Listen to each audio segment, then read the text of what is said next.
Yan na, nakatuwad na si Mama. Anong gagawin? Mga kananay, nutusan ako magluto ng ano. Buljak. Ano? Buljak. Ano? Buljak. Ano? Anong buljak?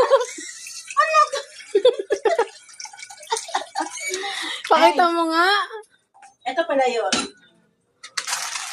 Oh, anong basa dyan? Buldak pala. Sorry. Napagutusan ako nila. Kasi di pa sila nabusog doon sa ano. Ang tawag doon. Mali na nakakalimutan ko na.